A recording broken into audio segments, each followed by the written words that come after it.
Segment 2 of the Chris Richman Show for Monday, Cinco de Mayo, 2025 is on. Let's get to it.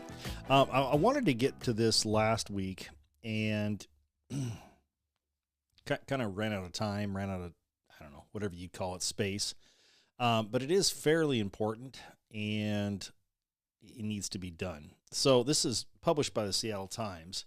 Let me see if I can, I thought I had one over here too. Nope. Okay. Anyway. So this is from the Seattle Times. Like I said, this was posted on X and it links to the article, which we'll go to here in a second. Cascadia is the Northwest's bid for economic might in an age of Donald Trump.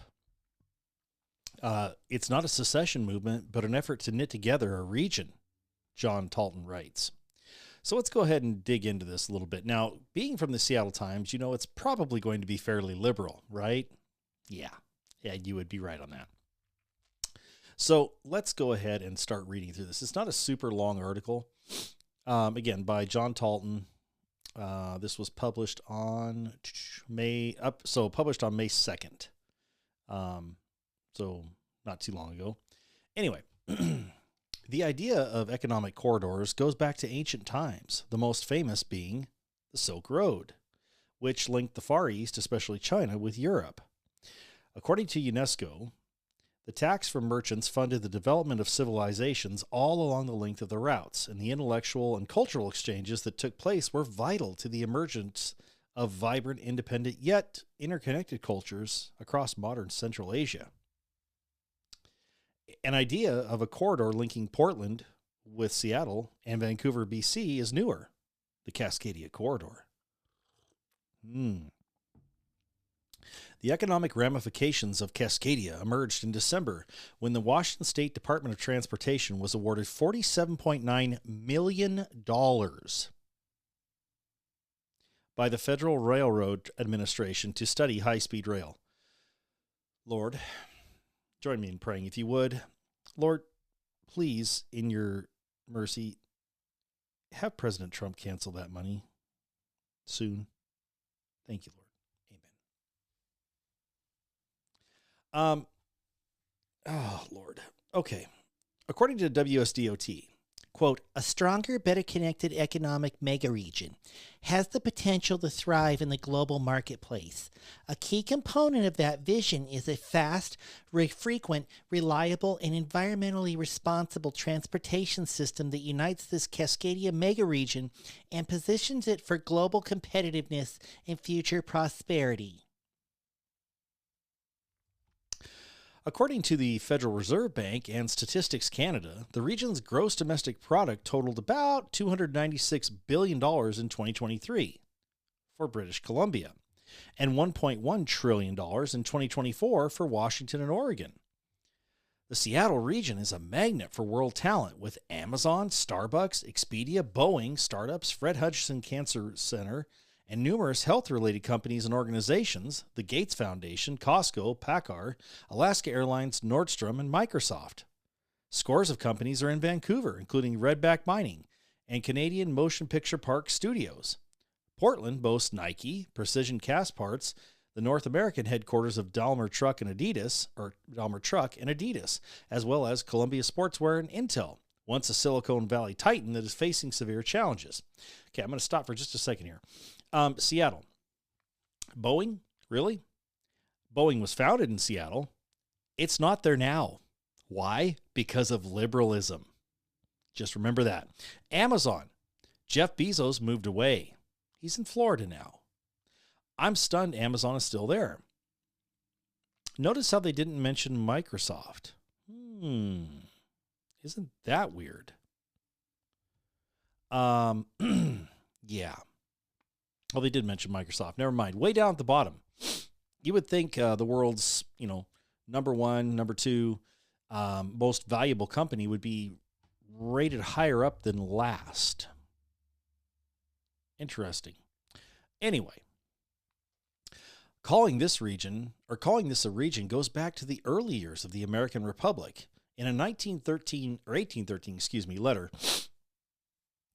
Former President Thomas Jefferson told John Astor on the establishment of Fort Astoria, it was, quote, the germ of a great free and independent empire on that side of our continent. Now, in the era of, so here you're just thinking, okay, well, this is pie in the sky. Not really political, right? It's the Seattle Times. It will get political. And sure enough, it did. Now, in the era of President Donald Trump, who has alienated our neighbor to the north and signed executive orders hurting Washington and Oregon, the Cascadia movement is gaining urgency. Really, it hurt Washington and Oregon. How? With the tariffs? Is that what you're talking about? The tariffs?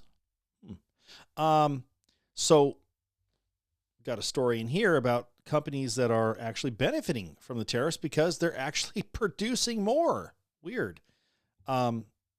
Is that what they're talking about? Or is it the cheap illegal immigrant labor that a bunch of people have been illegally using for a lot of years that, are now being cracked down on? Is that what you're talking about? Okay, great then. Trump's tariff wars with our most important trading partners is hurting Cascadia business, customers, and the natural deep water seaports of the Northwest Seaport Alliance, the merger of the Seaport of Seattle and the Port of Tacoma. Oh, so you know what comes in there a lot? Drugs and humans. That's right, trafficking. They've alienated Canada, one of America's closest allies and a major trading partner with Washington. As a result, the Liberal Party won a victory in national elections, with the Prime Minister Mark Carney saying Canada would, quote, never yield to Trump's threats. What exactly are we talking about there? And by the way, Canada suffered a lot under Justin Trudeau, and now they've just decided to get Trudeau 2.0. Did it rhyme? Yes, it did, and I meant that too. Brad Smith, president of Microsoft, is a proponent of the Cascadia Innovation Corridor. As my colleagues Alex Halverson wrote, what struck me was that Seattle and Vancouver and Seattle rather, were two similar places that were not working with each other very much, Smith said. The Innovation Corridor is an initiative to grow the economy of Cascadia. Now, I want to stop for just a second. There's a reason why I'm reading this. All of it. Because something's coming that's going to make you understand just how stupid and self-centered and arrogant these liberal elitist ding-dongs are. I'll keep reading. The organization promoted by Smith believes that more than, you ready for this? Are you ready? Believes that more than 1.4 million housing units could be built by rezoning small towns and rural communities and redeveloping properties. Well, isn't that interesting? They could rezone and redevelop small towns, to serve better our masters. So Southwestern Washington, which is by no means in any way, shape, or form even remotely politically similar to Northwestern Washington, rather, or to Portland, with the exception of maybe Clark County. I'll say that. But Southwestern Washington wants nothing to do with Seattle, wants nothing to do with Portland. They want nothing to do with that. Nothing. They want nothing to do with Vancouver, BC. In fact, I'm willing to bet there's parts in between the border there and, say, Mount Vernon, or even Marysville, that want nothing to do with this either. But see, the thing is we could build 1.4 million houses there. Right? Right? Big thumbs up, guys, right? Now, you'll read through this article, and I'm going to keep reading here because I want you guys to understand something. So let's finish the article, and then we'll come back to this, okay? Smith and his team scanned through LinkedIn data and were disheartened to find that folks in Northwest cities were interacting with the East Coast more frequently than with each other. This doesn't make sense. We don't spend time with each other, he says. So let's build a corridor. Then the people in Portland came and knocked on our door and said they want to be part of it too. Now, it doesn't say whether they were riding bikes naked when they did this, but, one has to assume it's Portland, so probably.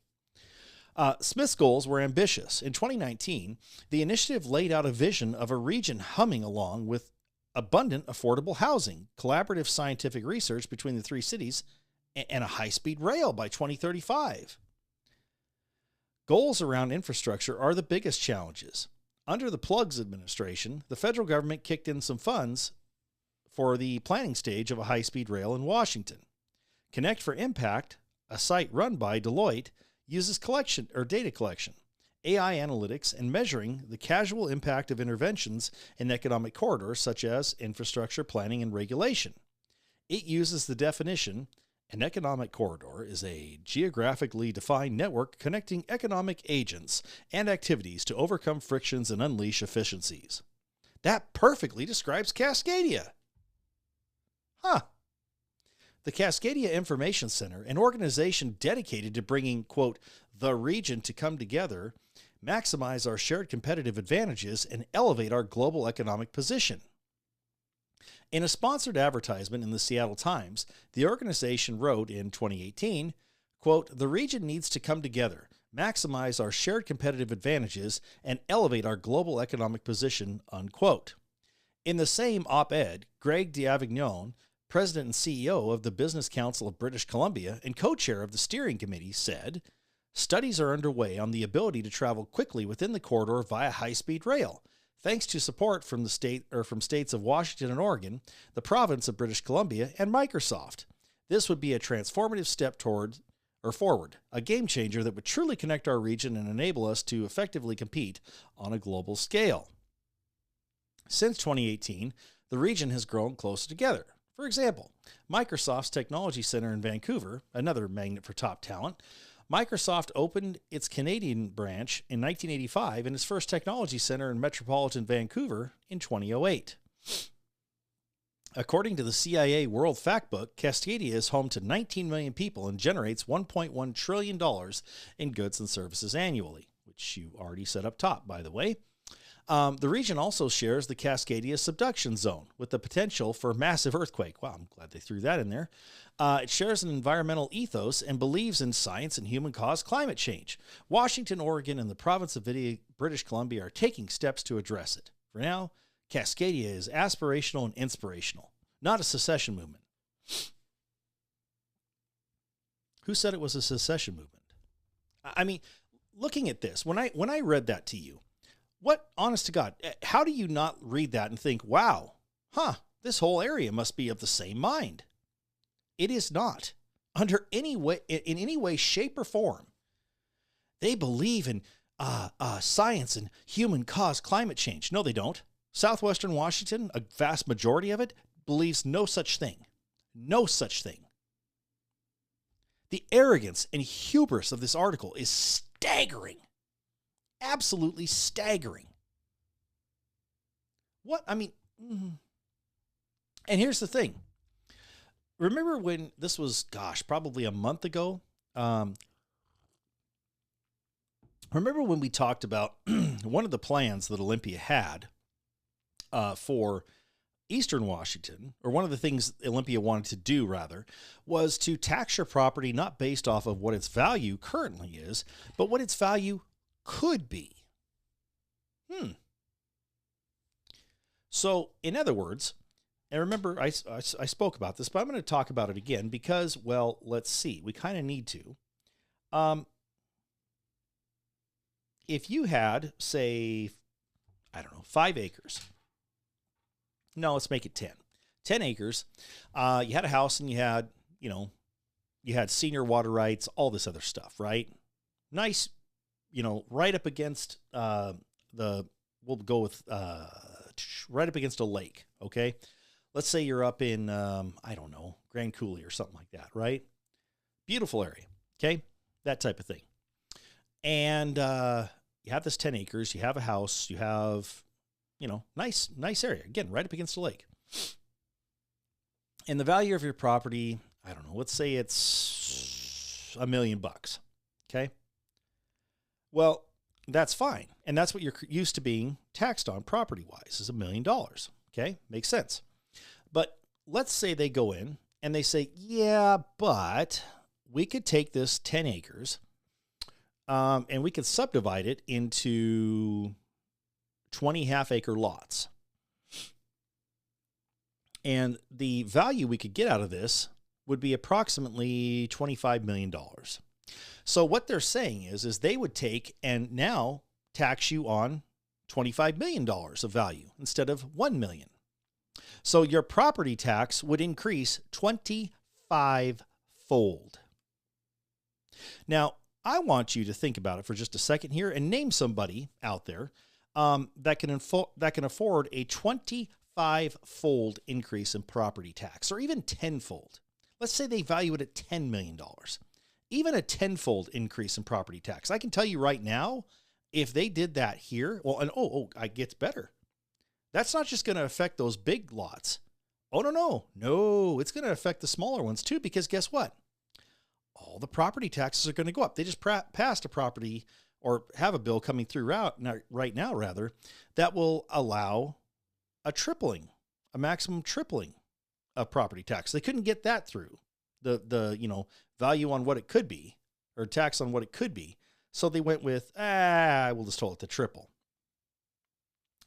So yeah, that property tax now goes up a bunch. So what's the point of it though? I mean, good grief. Why would anybody do that? You're not going to be, well, it's very simple. People aren't going to be able to afford to pay, if you're used to paying, say, $6,000 in property tax, and let's say it increases by 10 times, who's going to be able to pay $60,000 in property tax? No one. So people are going to say, well, I can't do that. I can't afford to live here. And they're going to sell their houses. Well, guess who's going to be waiting in the wings? Because we just saw it right here. We just got the hint, right? They said the quiet part out loud in this. Guess who's going to be waiting in the wings to buy that property?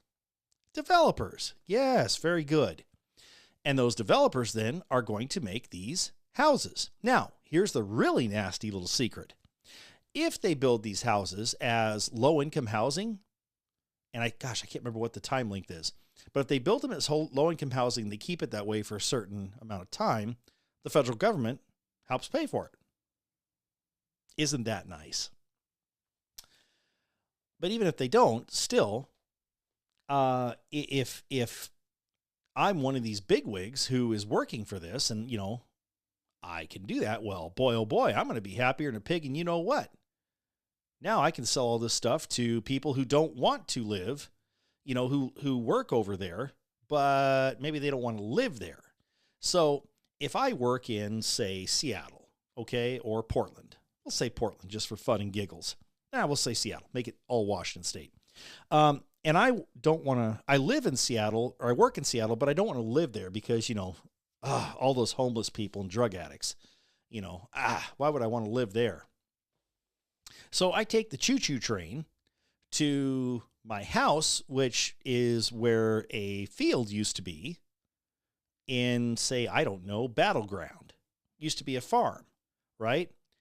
Or maybe not even that far south, I go there. I go to my home because it's, it's a half hour Acela, or not Acela. Wow. Kind of based off of Acela though, isn't it?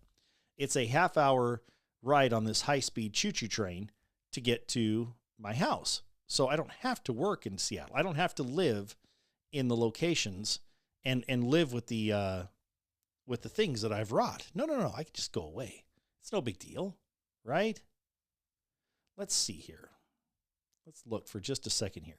So outside of Olympia, which would be about where this goes, so they say Seattle, but in reality, it's probably down to Tacoma because of that. You've got all these little houses or towns right on 5. I mean, let's look. You've got Chehalis is bigger, Centralia, that type of thing. But you've got Maytown, you've got Rochester, Oakville, Tenino. It's a little bit off the beaten path. Napavine, Winlock, Vader, Toledo, Mary's Corner, Castle Rock, Silver Lake, all this stuff. And guess what? There's a lot of land in there. I'll be danged. And here's the thing, the other part of this too. They want to build a choo-choo train, okay? How much do you want to bet that there's going to be a whole lot of, hey, we need to run the choo-choo train through your land. You're a farmer. Let's say you're a farmer who has a decent size operation. Oh, we need to run the choo-choo train through your land. So we're claiming eminent domain and we're going to take your land from you. Here's what we think it's worth. Oh yeah. Let's not forget about that. Eminent domain, fun stuff that, right? What an absolute clown show this is. And of course, again, our masters, our betters, the liberal elites, they just think this is the cat's meow because, well, good grief, then they can get out of they can make more money. They got this huge economic powerhouse that they can unleash. Notice how nothing in this story asks about what the downside could be to this. Nothing. There is not one mention of a downside. Not one. Isn't that interesting? So just remember this, folks. If you're on the western side of Washington, anywhere between Portland and Vancouver, chances are you've got a lot of people, especially if you're near the 5 corridor or where this, choo-choo train would be built. You got a lot of people looking real hard at your land with greedy eyes, and they will do whatever it takes to get it from you. If that means eminent domain, fine. Oh, never mind. We don't need this. We're going to sell it. If it means making your life a living hell so that you have to sell by raising property taxes or something like that, they'll do it. The ends justify the means to these people, and they are very, very, very willing to use whatever they need to do or whatever they need to use to get where they want to go. So keep an eye on it. For now, it's just ridiculous, but it could be, unfortunately, something to worry about later. All right. Now that we've had that fun conversation, let's take a brief music break, and then we'll be back and do some more.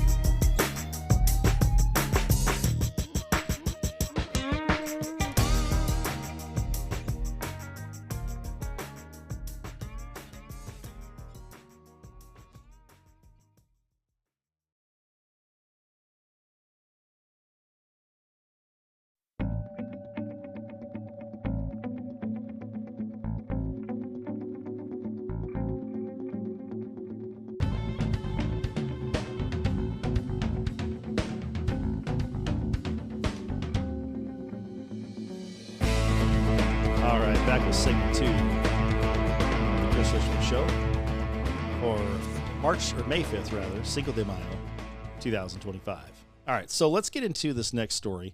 And we talked about, in the last story about liberal government in Washington really not caring about what other people thought, the hoi polloi, the great unwashed, Speaking of people who don't really care about the law, let's talk about Katie Hobbs for a minute. Now, Benny Johnson posted this on X. This was 2 days ago. School choice has been signed into law by Greg Abbott. Good. Anyway, Katie Hobbs vetoed a bill ordering her and the Attorney General to enforce federal immigration laws. Let's go ahead and read this, shall we? This is from the executive office. Katie Hobbs, governor. An address to Steve Montenegro, who is the Speaker of the House of the Arizona House of Representatives. Speaker Montenegro, today I vetoed House Bill 2099. When I assumed the role of governor, I pledged to uphold both the U.S. Constitution and the Arizona Constitution, as did each of you. Arizonans, not Washington, D.C. politicians, must decide what's best for Arizona. I have worked productively with the federal government to secure our border, stopping fentanyl at our ports of entry through Task Force SAFE, disrupting cartel operations with Operation Desert Guardian, and working across all levels of government to keep communities safe with the Border Coordination Office. I will continue to work with the federal government on true border security, but we should not force state officials to take marching orders from Washington, D.C. My focus will always be on delivering real results for Arizonans. Okay, so let's talk about that for just a second here. First of all, Anybody remember the stories that came out right after this election where Hobbs was elected over Carrie Lake? That she was, in fact, on the payroll or had done things for the cartels. Notice how that's disappeared. I don't remember where it is because I didn't save it because at the time I wasn't doing this show. But I remember thinking, wow, isn't that interesting? The governor of the state of Arizona, incoming governor, supposedly, could be bought and paid for by the cartels. Weird.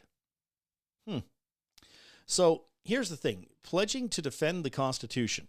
Well, part of that is protecting the border. And part of that means is getting those people who are breaking our laws out of here ASAP. So when she talks about protecting the Constitution, I guess I have a little bit of a disconnect with her in that, how are you protecting the Constitution by not protecting the Constitution, by not securing Arizona? Now, they talk about how Arizonans, not DC politicians, must decide what's best for Arizona. Let me ask you, Katie, where were you when Jan Brewer, the former governor of Arizona, last governor, 2 governors ago, I don't remember. Anyway, when she said, hey, you know what? You guys aren't sealing our border at all. You're not doing a damn thing. This was under Obama, as I recall. And so she took steps to seal the border, to actually protect Arizonans. And guess what? The Obama administration sued her. Don't trust me? Look it up. So let me ask you, Katie, where were you when that happened? What was your opinion on that matter? Did you side with Governor Brewer like you say you would here? You know, in that Arizonans must decide what's best for Arizona? Or did you side with the DC politicians in that case, since they were members of your party? I'm going to guess the latter, just taking a stab in the dark on this. I mean, we can look it up, I suppose, but let's see here. You know what? Let's just do that. Wikipedia. I know, Wikipedia. Katie Hobbs. Let's see here. 2010. She was in the Senate. Doesn't really say anything. Interesting. Okay. Oh, look at this. In her January 9th State of the State address, Hobbs proposed expanding the Arizona Promise Scholarship Program to make it available for illegal immigrant students to attend state universities and colleges. And then let's see here.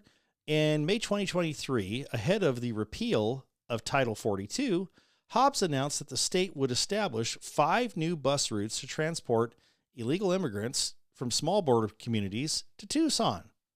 On December 17, 2023, Hobbs issued an executive order ordering the National Guard to the border to help federal officials manage an influx of migrants. Well, guess what? They wouldn't have been there had your boy, Joe Biden, not just opened the doors to the border and said, go for it. Go for it. Come on. Get in there. Oy vey. Okay. So again, I have a hard time believing that she wants to say Arizonans should decide when everything she's done over the past couple of years says otherwise. And let's not forget this. Arizonans should decide what's best for Arizona? Really? So you'd be okay then with a forensic audit of your so-called election as governor? Oh, that's right. No, you didn't. In fact, you actually, if I recall correctly, even though you were directly involved with it, you decided to get involved, even though that was a major conflict of interest. Interesting. So anybody that takes this Katie Hobbs gal seriously, I don't quite understand. That makes no sense to me. Again, when you're that corrupt, oh boy. All right. Speaking of stupid people, and by the way, honest to God, that should qualify really honestly for stupid libs. Yeah, agreed. Thank you, Mr. President. All right. Here's another. Yeah, we'll do this one first. This is another person on my list of stupid libs. That's right. Jen Psaki. Charlie Kirk posted this, and this is from the Post Millennial. Let's listen to Jen Psaki talk about plugs and what when she first suspected that maybe he wasn't all there. 22, just for the facts here. And I have seen Start that Biden over once again, 'cause since it hit then when I you. took my daughter. I left in May of 2022, just for the facts here. And I have seen Biden once since then when I Oh. took my daughter to the holiday party this last December after he had lost. Clearly.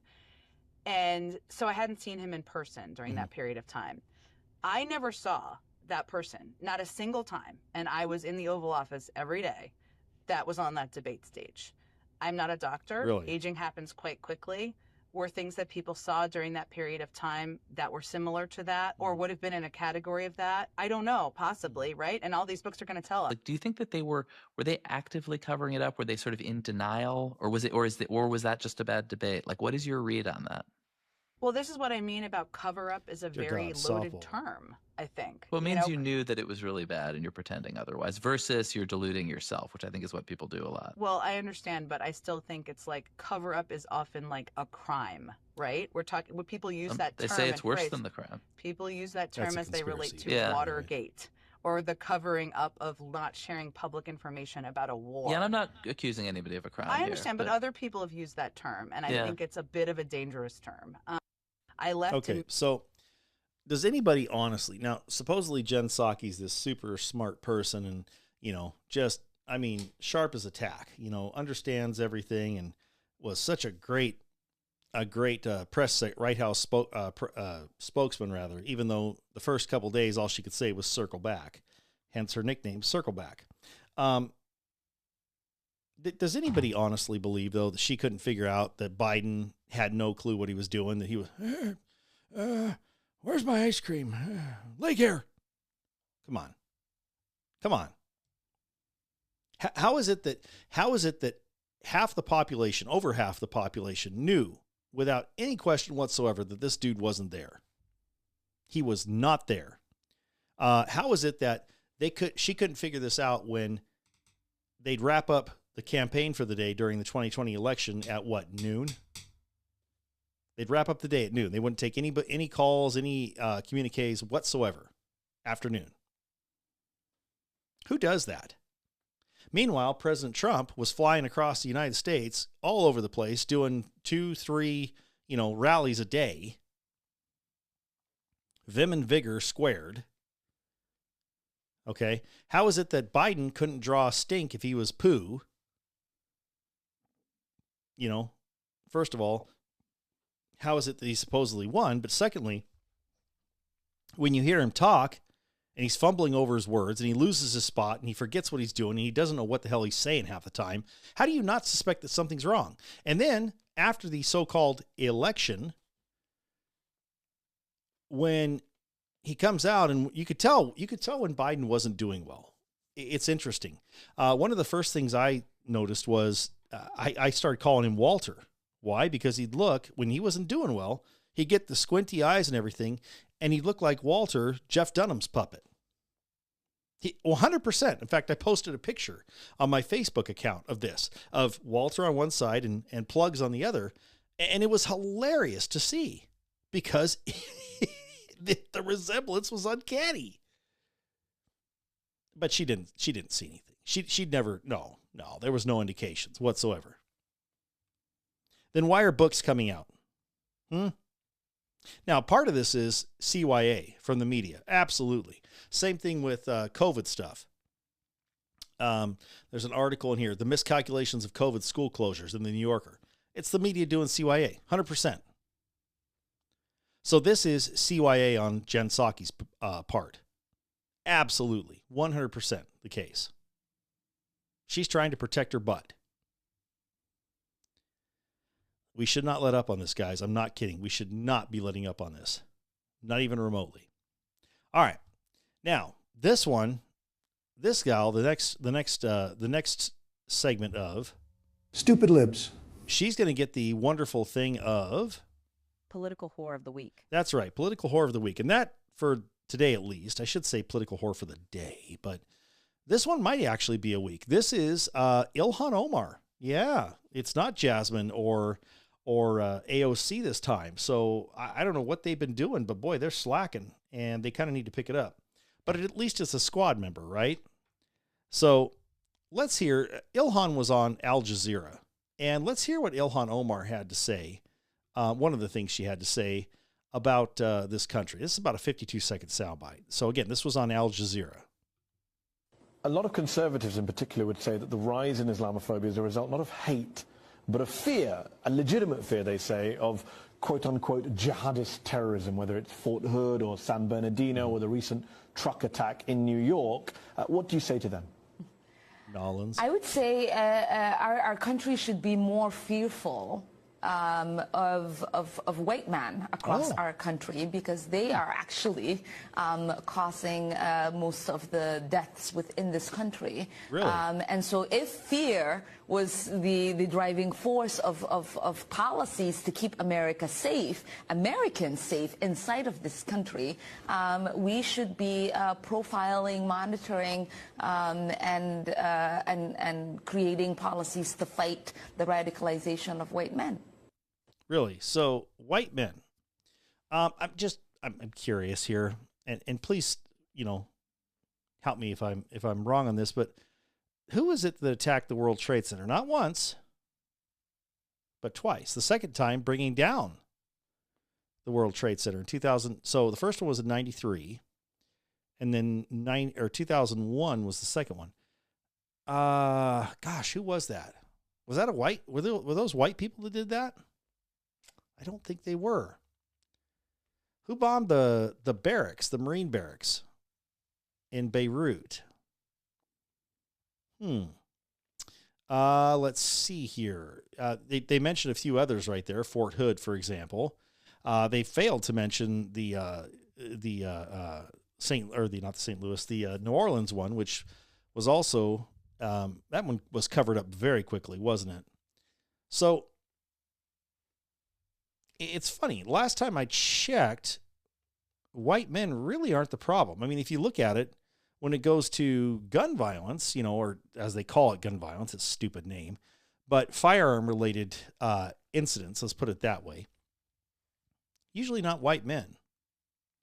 The only time a white man, a law-abiding white man, by the way, criminals obviously not so much, but the only time a law-abiding white man is a danger is if you are threatening him. If you are, putting him in a position where he has to defend himself, then there's a serious problem. But outside of that, white men don't seem to be the problem, because guess what? White men, if we're going to be real, really down to the nitty-gritty here, founded this country. Now, don't get me wrong. Throughout the history of this country, there have been important black men. There have been important Hispanics. There have been important every race and color. No question about it. But our founding fathers were white men. And the only people who should fear the white men are people who, in many cases, like I said, are making it so these white men are backed into a corner. That's when they get dangerous. That's about the only time I would be dangerous, is if somebody tried to break into my house and I had no way to get my family to safety. This is my house. You break into it, you're going to have a problem. I don't want to say the stupid FAFO thing, because frankly, that to me sounds overly macho and kind of stupid, to be honest with you. And plus, saying something like that, well, gee whiz. If I were being tried for something, well, look at this guy. He was looking to cause problems. So I don't really believe in and don't subscribe to and support the whole FAFO thing, because, again, to me, it's unnecessary. Protecting your home, that's not protecting your family. That's not something that you should ever take lightly. So, but as to Miss Omar, she clearly misses the entire point of danger. Now, let's go to another. This was posted by, this was from KAAD TV, posted by End Wokeness. And let's hear what Omar has to say on this one, shall we? No, in jidadkeennii aan We wada must fix our... dhisano. Oh, here we go. Anigu Hold on. waan ahay gabar Maraykanka laga doortay. Hold on. They got two different translations here, and I'm trying to figure out which one to read. no I am in very happy to be here jidadkeennii today. aan wada dhisano. I am Anigu not a waan member ahay of the gabar Congress Maraykanka laga doortay or any other member of oo Congress, but Kongresska Maraykanka ku I am a jirto. member of Laakiin Somalia. waxaan I ahay am gabar a member Soomaaliyeed, of this nation. I gabar am idinku a jinsi ah, gabar idinku af ah, member of gabar this idinku country. I am diin a ah, member of this religion. oo And we will be able hadde qof iyadoo da'yar to provide wadankeedii laga them with kaxeeyo weli the xiise u qabto in maalin wadankeedii ay ku necessary noolaato services and oo services that dadkeedii they wax ay la need. wadaagto. Marka alxamdulilah Thank waxaan God I have rajaynayaa learned a lot of aniga iyo things. I've learned a ilmahayga lot of things. in aan hadde ku barbaariyo iyagana ilmahooda ay ku barbaariyaan dhulkii aniga aan ku soo koray. Taasna haddii ay suurtagelayso waa hadde shaqo badan inaan wada qabanaa hadduu So Ilaahay I'm yiraahdo. gonna. oo aan That's ka one set of dhignaa, subtitles. I don't know which one's right. The whole point is that she's talking about how, and like I said, there's two sets of subtitles there. I don't know why. And the one just froze. So anyway, but she says basically, I'm a Somali girl taken from my country. I miss my country and I dream of living in Somalia again. Okay, so go back. Go back. If you don't want to be here, Ilhan, if you don't think this is a worthwhile job, if you don't like the fact that you're paid a very, very healthy salary for basically just sitting there and doing nothing, you know, except for voting yay or nay on things, if you don't feel like it's good enough, if you don't feel like it's right, if you don't enjoy the benefits of being a congresswoman, then go back. It's that simple. It's very easy. This is not a difficult decision. And again, I'm not saying that to be mean, or I'm, saying, go back where you came from. No, I'm merely saying, if you don't like it here, then don't be here. It's that simple. It's very, very easy, actually. Anyway. Okay. King County. Oh, boy. So we have two King County things here, right next to each other. And again, this seems to be a very heavy Washington day. And I apologize for that, because anything doing with Washington can really drive you nuts. Let's start off first with this. King County Executive Shannon Braddock. This was posted by Jonathan Cho, by the by. The Trump Foundation cut a bunch of funding, right? Federal funding requirements. Let me just read the statement here. King County files lawsuit against Trump administration over unlawful conditions to congressionally approved funding. Dear fellow King County employee, today, King County joined a coalition of 8 other local governments, including Pierce and Snohomish counties, New York City, Boston, Columbus, San Francisco, and Santa Clara County, to file a lawsuit in the U.S. District Court for the Western District of Washington against the Trump administration's Department of Housing and Urban Development, HUD, and the Department of Transportation's Federal Transit Administration. The lawsuit challenges the Trump administration's addition of unlawful grant requirements for federal funding of public transit and homelessness assistance, putting at risk critical services for residents. The lawsuit alleges that newly added grant stipulations are unconstitutional and an overreach by the executive branch, which does not have the authority to change federal grant conditions without Congress's explicit approval. The 2 grant programs, the HUD Continuum of Care Grant and the FDA's Master Agreement, were awarded to King County in 2024 to provide housing support and transit operations for our residents. King County is committed to creating a welcoming community where every person can thrive. It is our true north and the heart of everything we do. So many residents rely on these critical services that are delivered each day by King County employees and our partners. As county executive, I have a duty to fully enforce the law and protect these important services to our resident. That's why we're filing this lawsuit today and a temporary restraining order on Monday that would block HUD and the FDA from imposing or enforcing the illegal grant conditions. We anticipate a court ruling by the end of the week. I know you may have additional questions. Once the court provides more clarity, we'll share more information with you. Thank you for everything you do for our residents in the county. Sincerely, Shannon Braddock. Now, I find that hilarious. My gosh. golly. Welcoming community where every person can thrive, unless, of course, you're a conservative, and then we hate you with every single ounce of passion we have. As King County executive, I have a duty to fully enforce the law, unless I don't like it or unless it's done by Orange Man bad, and then I will do everything I can not to enforce the law. It's true. Oh, golly. So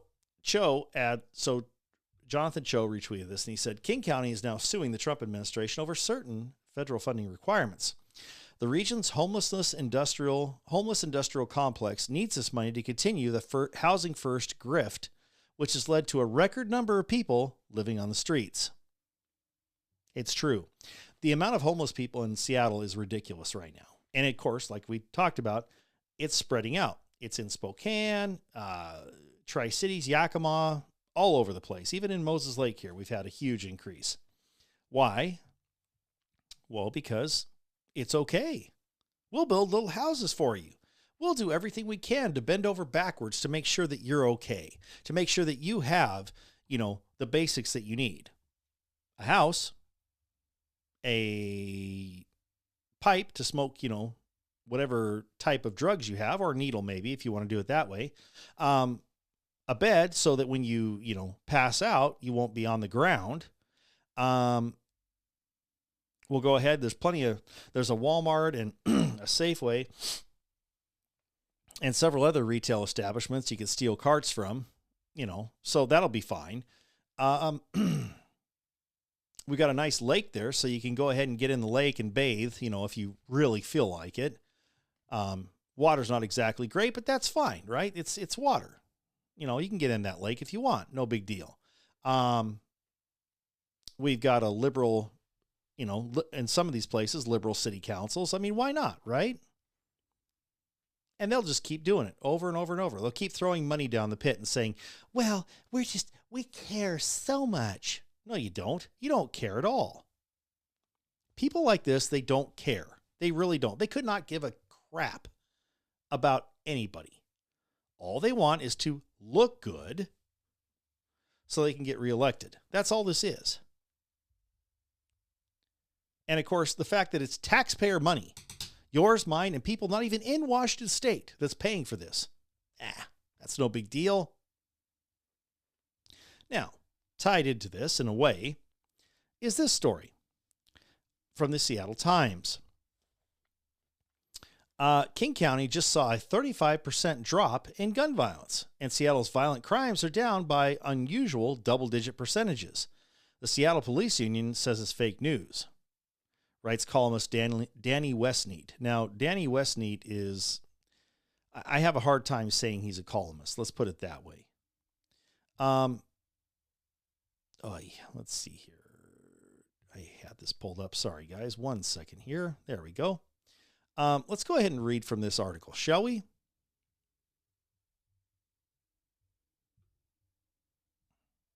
And, of course, the Seattle Times is being stupid. Awesome. See if I can get rid of this. Nope, it's not going to let me. It's paywalling me. Awesome. Why is this doing this? 1 second, guys. Let me see. It wasn't paywalling me earlier, and now it is. Let me see if I can get this fixed. Let's see. Nope, it's not going to let me. Anyway, the point is that I wonder why Seattle's gun rate, or, gun crimes rate went down. Could it be the gun violence thing, at least, and the violent crimes and all that stuff? Could it be maybe because, just curious and throwing this out there, maybe because there aren't enough cops, and that, hey, you know what? If there's no cops, then we can't report it. That makes sense, doesn't it? I mean, crime doesn't exist if no one's there, right? It's like a tree falling in the forest. If no one's there to hear it, did it really fall? Right? Right? I mean, come on. And let's see, violent crimes. Why would violent crimes be down by double digits? Well, again, maybe it's because we don't have enough people, and maybe it's because, well, we're not going to report it if it's under so much money. Come on. And plus, if we don't have the staff, why would we worry about that? Come on. You guys are silly. Silly people. Come on. Honest to God. And yet, the Seattle Times, honestly, they did this. They put this in here like about the police union, calling it fake news. And they write this as like, that's the crazy part. That's why they put that second. Okay. If they'd wanted to write this in a neutral way, they could have said something to the effect of, in a published report is gaining lots of controversy. That's a published report that is gaining lots of, or that is very controversial, says that there's a 35% drop in gun violence and violent crime. The county says it's true. The police union says it's not. Now, honest to God, of the two here, I'm going to go with the police union. Why? Because they're actually the ones that do it. They're actually the ones that are out there on the beats. The county people, the executives, like this executive we just read, Shannon, whatever her name is, and all the city council of Seattle and King County, commissioners and all that stuff, they don't know a damn thing. They're sitting in their little chairs at their little meetings, fat and happy. They live up in their expensive houses, and they don't need to worry about the hoi polloi. They just, we'll just have it delivered. We don't need to worry about that. Give me a break. The fact that anybody thinks this is legit is crazy to me. Absolutely crazy. But again, it's Seattle. Who cares, right? Give me a break. All right. Wow, that actually went longer than I thought it would. Well, I don't think I can be fair with another argument here. So, you know what? I am going to do one more thing. Oh, this is funny. This is going to crack you up. So we talked the other day about Tara Simmons, who is who voted for a ban on assault weapons. And again, I'm using air quotes here. But then was caught shooting an AR-15 platform rifle at a gun range. Well, here was her excuse for this.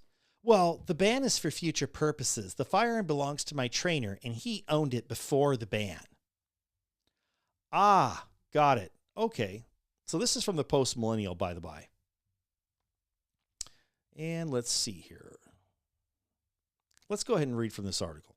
Washington State Representative Tara Simmons, who previously voted to ban, quote, assault weapons, unquote, and, quote, high-capacity, unquote, magazines, posted pictures of herself at a shooting range using an AR-15 with a, quote, high-capacity, unquote, magazine.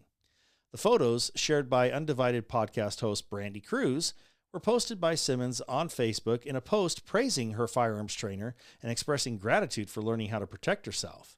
Kind of sad that single women need to learn how to protect themselves these days, she wrote, but I couldn't ask for a better teacher. We talked about this earlier.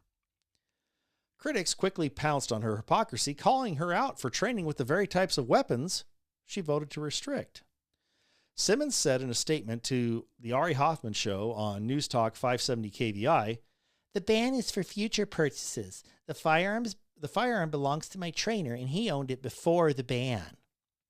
I was learning how to use a variety of firearms safely during my training," she claimed. "I do believe all people should be able to protect themselves. I do not believe we need an AR-15 to do so." But you were shooting it. "I support reasonable policies that make us all safer. I also believe owning legal firearms or learning to shoot shouldn't be shameful. So I posted this to try to help bridge a divide in our two parties I do not believe needs to exist." Okay. Oh, well, isn't that interesting? There's a new wrinkle. Let's read this, shall we? Social media pundits questioned if Simmons, you ready for this? Who is a convicted felon, was even allowed to possess or use the firearms. Simmons told Hoffman, "I had my firearm rights restored around December 2023 after a long period of time without a conviction and a lot of hard work." But for many, that didn't resolve the core issue. If Simmons believes people don't need AR-15s to protect themselves, why is she training with one? Simmons has been criticized for her soft on crime positions and for her proposals, which critics say are pro-criminal. Ari Hoffman tweeted, ex-con and Democrat Washington State Representative Tara Simmons doesn't think people who drive under the influence and kill someone should have a strike on their record. Actually, I'd love to hear that, but we'll come back to it. She previously attempted to pass legislation that would allow felons, including serial killers, to vote, serve on a jury, and even run for office while incarcerated. She also sponsored House Bill 2177, which would require a victim of a sex offense to serve with a sex offender on a board, along with other representatives. Before the last session of the legislature, she pre-filed a bill that would have given judges clemency powers to unilaterally decide to reduce sentences for violent offenders years later, even if the facts of a case had not changed. She also proposed letting convicted felons volunteer in public schools. In 2023, Simmons proposed reducing penalties for drive-by shootings to promote, quote, racial equity, unquote. My dear God, this woman is a psychopath. I mean, so what have we got here? We have yet another politician who do as I say, not as I do, and then comes up with this lame excuse. I would be all over this woman. 100%. I mean, are you kidding me right now with this? Unbelievable. Just unbelievable. Wow. And I bet this gal is, again, this firearms ban thing, again, if you, and they have a good point. If you believe something, then live it. If you don't believe it, then don't. Clearly, she doesn't think that, it's, again, it's good for her to use one. She can learn how to use it, but not for us. Just goes to show you, again, rules for thee, not for me. And these people think there are betters. Now, I want to mention one last thing really quick here. Glenn Beck made the comment of get the hell out of Washington State. I'm there, Glenn, but at the same time, really, that's what we're going to do is we're going to retreat. That's what you want us to do is retreat. Now, I'm not some pie in the sky guy like Kerry Condata who thinks that, well, if we just have grassroots, we can get the state back. The state's gone. Washington State as a whole is gone. You will not be able to save Seattle and by extension Olympia, because let's face it, King County is the state. You will not be able to save Seattle and Olympia through grassroots. It will not happen. It cannot happen. Let me put it this way, not in any reasonable time frame. Okay. And especially as long as we have vote by mail. We get rid of vote by mail and maybe we'll have a chance to get something kind of going. But at the same time, the way out of this is very obvious. The way out of this for Southwestern Washington, the way out of this for Eastern Washington and Eastern Oregon and Southwestern Oregon and Northern California and the Central Valley of California and the vast majority of New York. It's very simple. Counties need to leave the states they're in. This has to happen. The divide in some of these states, like Washington and Oregon, for example, and California, is so great. The divide is so great that, and the level of corruption and grift is so great that there is almost no chance of getting it back. Just saying.